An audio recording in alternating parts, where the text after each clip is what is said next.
नमस्कार दोस्तों, जय महाराष्ट्र। जागो इंडिया जागो में आपका एक बार फिर से हार्दिक स्वागत है। दोस्तों, हम बात करते हैं सेल्फ डेवलपमेंट की। इस सारे में सेल्फ डेवलपमेंट, हमारे सब्सक्राइबर ने पूछा है कि हमारी सोसाइटी इस सारे में सेल्फ डेवलपमेंट करना चाहती है, स्वतः विकास, तो कैसे करें। तो मैं उनको एक चीज़ समझाना चाहूँगा कि सेल्फ डेवलपमेंट जो है ये प्राइवेट सोसाइटी का हो तो ठीक है, झोपड़पट्टी में हमारे लिए खाने का काम नहीं है। इस चीज़ को आप समझिए। आपको सेल्फ डेवलपमेंट का परमिशन तो मिल जाएगा, लेकिन आपको वहाँ पे बताना पड़ेगा कि ये जो प्रोजेक्ट करने के लिए आपकी क्षमता क्या है। आप समझिए पहले आपकी क्षमता क्या है, उस क्षमता के अनुसार आपको वहाँ पे जो पैसे की तैयारी वो कैसे करेंगे, क्या करेंगे, इस विषय में आपको बताना पड़ेगा। तो चलिए ठीक है, वो बात की बात है। पहले हम समझ लेते हैं कि सेल्फ डेवलपमेंट करने के लिए करना क्या चाहिए। दोस्तों, सेल्फ डेवलपमेंट करने के लिए आपको सबसे पहले तो एक आर्किटेक्ट अपॉइंट करना है।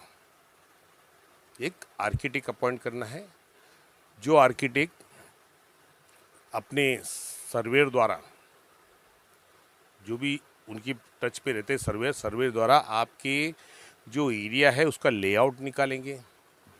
लेआउट निकाल के उस पर आपके पूरा रेशियो देंगे कि रिहैब बिल्डिंग कितनी है, सेल बिल्डिंग के लिए जगह कितनी बचेगी, आपको पीएपीज कितने आ सकते हैं। फिर उसके अंदर रिजर्वेशंस क्या है, रिजर्वेशंस के लिए कितनी जगह छोड़नी है, उसमें रोड है या क्या है, वो सब आर्किटेक्ट अपने हिसाब से प्लान बनाएंगे। और उस प्लान के अंदर में उसका कॉस्ट आपको बताएंगे कि भाई ये एक्चुअली उनका काम नहीं होता है, लेकिन फिर भी आप अगर अपॉइंट करते हो सेल्फ डेवलपमेंट तो बताएंगे कि आपको यहाँ तक इतना कॉस्ट आ सकता है।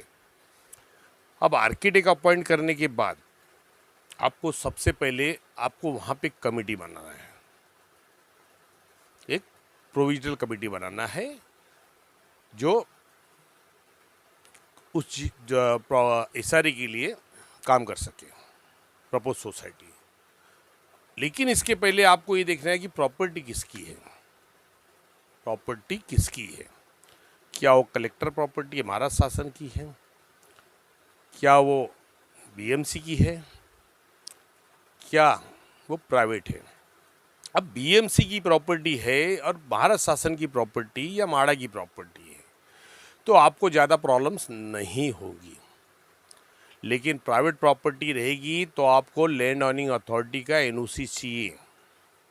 तो कोई भी अपनी प्रॉपर्टी फ्री में तो नहीं देगा, उस चीज़ को समझिए। तो उनका मुआवजा उनको देना पड़ेगा। आप उनके साथ क्या बात करते, जॉइंट वेंचर की बात करते या उनको जो भी कंसिडरेशन है वो क्लियर करते, तो ये वो आपको थोड़ा सा तकलीफ दे है, वहाँ पे तकलीफ आएगी। बीएमसी की प्रॉपर्टी है तो आप लोग प्रपोज सोसाइटी बना के, बीएमसी माड़ा या इसकी प्रॉपर्टी है महाराष्ट्र सरकार की, तो आप वहाँ पे इस सारी को प्रपोज करोगे कि भाई हमारे यहाँ पे सोसाइटी हमने बनाया है, प्रपोज सोसाइटी, और हमने उसकी मीटिंग लिया, हम इस सारे के लिए तैयार है, लेकिन हम यहाँ पे हम सेल्फ डेवलपमेंट करना चाहते हैं। तो इस सारे सबसे पहले तो वो चीज़ भेजेगा कंपिटेंट अथॉरिटी के पास।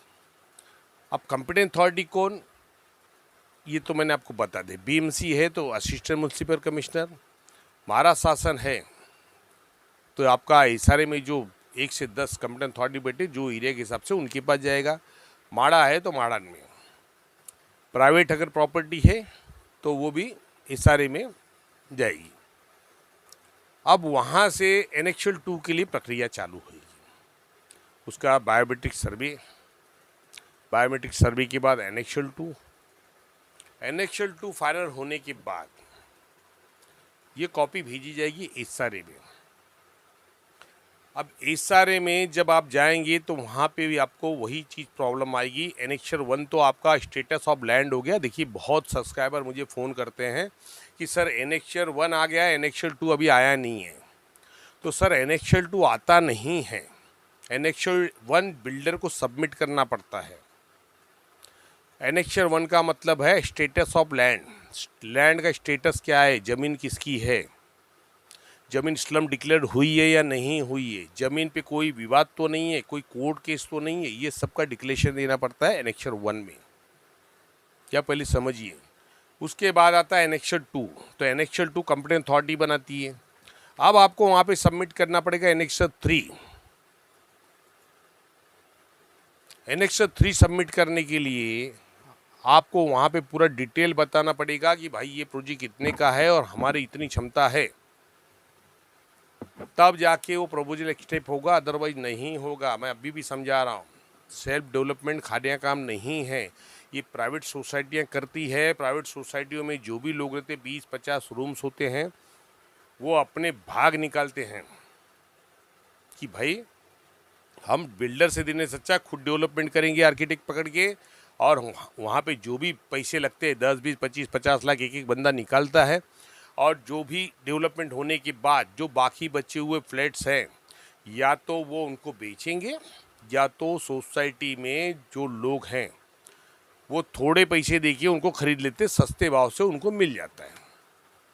तो उनकी सोसाइटी में वही लोग कम दाम में वो फ्लैट खरीद लेते हैं। तो ये फ़ायदा होता है सेल्फ डेवलपमेंट का। अच्छा, एसआरए में सेल्फ डेवलपमेंट के लिए चलिए आपने पैसे का भी व्यवस्था कर लिया। तो दोस्तों, पैसे का व्यवस्था करने के बाद आपके लिए एक चीज़ मैं बता देता हूँ, जो पैसे आप वहाँ पे लगा रहे हैं वो मात्र आपके इन्वेस्टमेंट होंगे, आपके 1 रुपये एसआरए में नहीं लगेंगे। ये मैं आपको बता रहा हूँ, 1 रुपये नहीं लगेंगे एसआरए में, वो सब पैसे रिफंडेबल है। ये बिल्डर जो आपको बताते ना, अरे भैया मेरा इतना पैसा लग गया, इतना, कोई पैसा नहीं लगता भाई, सब रिफंडेबल है पैसा, ये सिर्फ इन्वेस्टमेंट है। अब कैसे, इस चीज़ को जानिए भाई। चलिए, इन्होंने जो सॉल्वेंसी देना है, जो डिपॉजिट करना है, मेंटेनेंस चार्जेस करना है, इंफ्रास्ट्रक्चर चार्जेस है, मेंटेनेंस चार्जेस इनका पर रूम 40,000 रुपया है, वो भरना है। इंफ्रास्ट्रक्चर जो है इनका 840 रुपया पर स्क्वायर मीटर भरना है, वो भर दिए। अब ये उनका वहाँ डिपॉजिट हो गया पैसे। अब उसके अंदर जो 40,000 रुपया है वो तो आपकी सोसाइटी को चला जाएगा, वो कॉर्पस फंड समझिए, जो कि सरकार ने बहुत कम रखा है, उसको कम से कम 2 लाख रखना चाहिए था, लेकिन उन्होंने बहुत कम रखा है। अब चलिए आते आगे। अब डेवलपर यहाँ पे बिल्डिंग बनाता है, बिल्डिंग बनाने के जो भी पैसे डालते हैं, अब बिल्डिंग बनाने के लिए जो भी चार्ज लगा, अब ये जो भी कंस्ट्रक्शन करेंगे मुश्किल से 2,000 या 2,500 रुपये स्क्वायर फीट में एक अच्छा कंस्ट्रक्शन, और एसआरए में तो ये 1,000-1,200 के ऊपर कंस्ट्रक्शन का जाता ही नहीं है, जाता ही नहीं है, क्योंकि दोस्तों आरसीसी कंस्ट्रक्शन सस्ता पड़ता है। अब ईंट वगैरह का टेंशन ही खत्म हो गया, अब सीवर वॉल का सिस्टम चालू है कि आपको पूरा आरसीसी फ्रेम का ही करना है पूरा, तो ये उनको और सस्ता पड़ता है, ये उनको और सस्ता पड़ता है। अब समझिए इनका कंस्ट्रक्शन आया, मैं तो 2,500 रुपये ज़्यादा कह रहा हूँ, 2,500 रुपया जो सेल बिल्डिंग का उसकी बात कर रहा हूँ, ज़्यादा कह रहा हूँ, 2,500 रुपये बहुत है। स्क्वायर फीट की बात है सर, एक स्क्वायर फीट की 2,500 रुपया कर रहा हूँ, उतना नहीं आए, 2,500 उतना नहीं आता है। 1,500-1,600 में अच्छे कंस्ट्रक्शन होते हैं। तो अब वो जो पैसे इन्वेस्टमेंट किए, उसके बाद दोस्तों इनको 4 से 5 तक की एफएसआई मिलती है। कितना? 4 से 5 तक की एफएसआई मिलती है। अब मार्केट में जो एफएसआई बिकती है कम से कम 4,500 से 5,000 रुपये स्क्वायर फीट के भाव से बिक रही है। प्रॉपर्टी का पैसा इनको देना नहीं, इनको खाली प्रीमियम भरना है।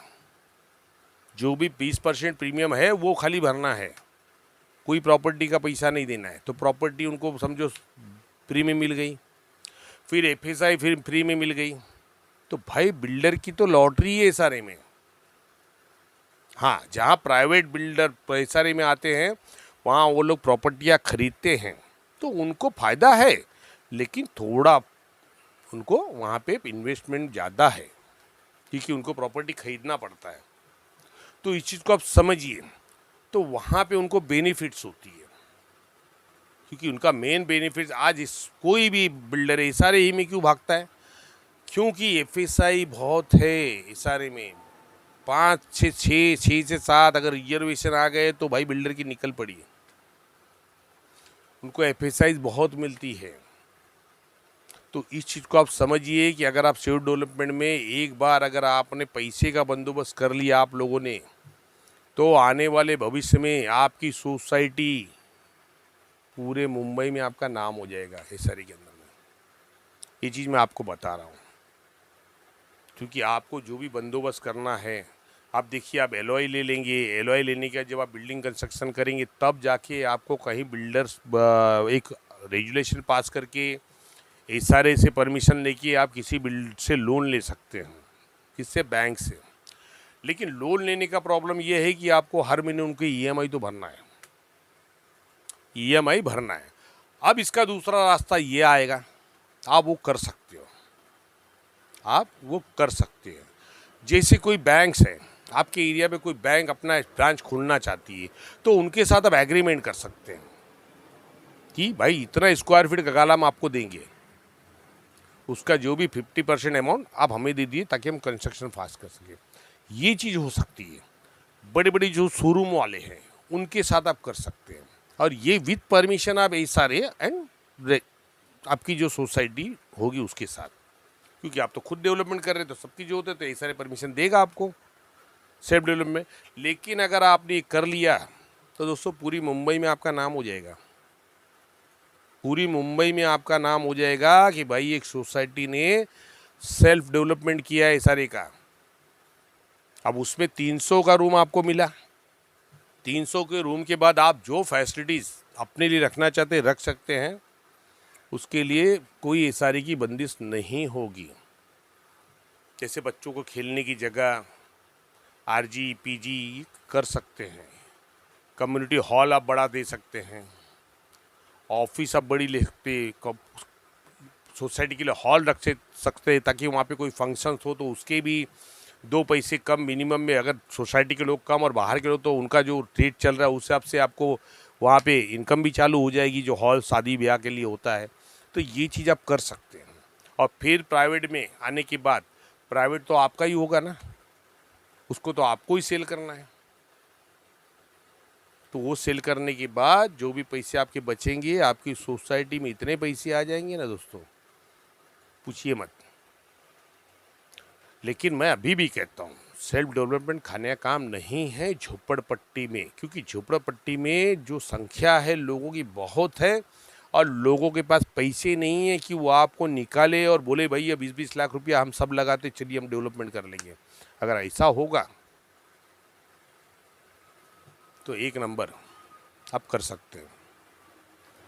तो भाई सेल्फ डेवलपमेंट के बारे में मैंने बताया, आप आर्किटेक्ट पकड़िए, प्रपोजल डालिए, प्रपोजल डालने के बाद आपका जो एनेक्शल 2, एनेक्शल 1, एनेक्शल 2, एनेक्शल 3, फिर एनेक्शल 4 वो भी स्टेटस ऑफ लैंड की है, उस पर कोई प्रॉब्लम्स नहीं है, A1 और ये 4 में कोई प्रॉब्लम्स नहीं है। तो ये जो चीज़ें आपके भरने के बाद आपको वहाँ से एलओआई इशू होगी, एलओआई के बाद आपका आईओए आएगा, आईओए के बाद आप प्लान पुटअप कीजिए, प्लान पुटअप करने के बाद आपका सब क्लियरेंस हो जाएगा, क्लियरेंस होने के बाद आपका वहाँ पे सीसी मिलेगी, सीसी मिलने के बाद आप बांधकाम चालू करेंगे, बिल्डिंग बनाएंगे, पहले रिहैब के बिल्डिंग बनाएंगे, रिहैब बिल्डिंग बनाने के बाद आपको वहाँ पे सीसी मिलेगी प्राइवेट की भी, और प्राइवेट की सीसी तो आप रिहैब के साथ भी ले सकते हैं, लेकिन आपके लिए क्राइटेरिया एक ही चीज़ रहेगी कि आप खाली बॉक्स बना सकते हैं, पार्टीशन नहीं मार सकते, स्लैब डाल के बॉक्स टाइप बना सकते हैं, ये चीज़ होगी। तो अब आपको सेल्फ डेवलपमेंट करना है, आप करिए, एज वेल एज गुड, अच्छा है। लेकिन मैं एक चीज़ कहूँगा कि असंभव कुछ नहीं हो सकता, असंभव कुछ नहीं हो सकता है। अगर आपने, लोगों ने तय कर लिया कि भैया नहीं करेंगे तो कर सकते हैं, तकलीफ आएगी, थोड़ी सी फाइनेंशियल तकलीफ आएगी, बाकी कुछ नहीं, बाकी कुछ नहीं। तो दोस्तों ये सेल्फ डेवलपमेंट की विषय मैंने बताया, असंभव कोई चीज़ नहीं, हम कर सकते हैं, मात्र उसके लिए लगेंगे फाइनेंशियल प्रॉब्लम्स आएंगे, बाकी कुछ नहीं। क्योंकि आपको आर्किटेक्ट अपॉइंट करना है, आपको कॉन्ट्रैक्टर लेना है। क्या बिल्डर क्या खुद बिल्डिंग बनाते हो? तो कॉन्ट्रैक्टर लगाते हैं कि भैया कॉन्ट्रैक्ट दे दे, भैया ये लो मेरे को बिल्डिंग है, प्लान है, बना के दो। कितने कॉन्ट्रैक्टर तो ये ऐसे हैं कि जो पूरा माल मटेरियल के साथ ले लेते हैं। बिल्डर कुछ करना ही नहीं, वो अपना माल बिल सब लेके आएंगे, अपना बनाएंगे, मतलब वही माल मंगाते हैं सब, जो भी उनको सलिया हो गया, जो भी हो, जो मटेरियल्स है वो उनको खुद, उनका खाली स्क्वायर फीट पे पैसे ले लेते, भाई इतना स्क्वायर फीट का पैसा मेरा रहेगा, बाकी सब काम मेरा। प्लान की जो प्लान दोगे आप उस हिसाब से बना के दूंगा। तो ऐसे भी कॉन्ट्रैक्टर्स हैं, लेकिन आपके पास होनी चाहिए फाइनेंस, तो आप सक्षम हैं, अदरवाइज मुश्किल है।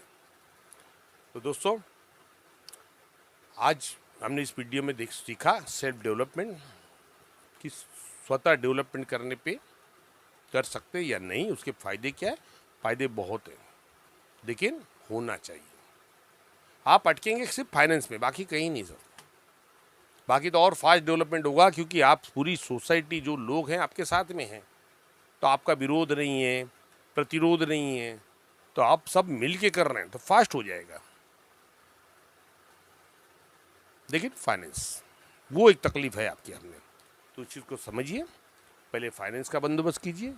कोई व्यक्ति अगर आपको सपोर्ट करता है फाइनेंस में कि भैया मैं फाइनेंस करता हूँ, मुझे इतनी प्रॉपर्टी सेल में चाहिए, आप करिए, सेल्फ डेवलपमेंट आपका हो जाएगा।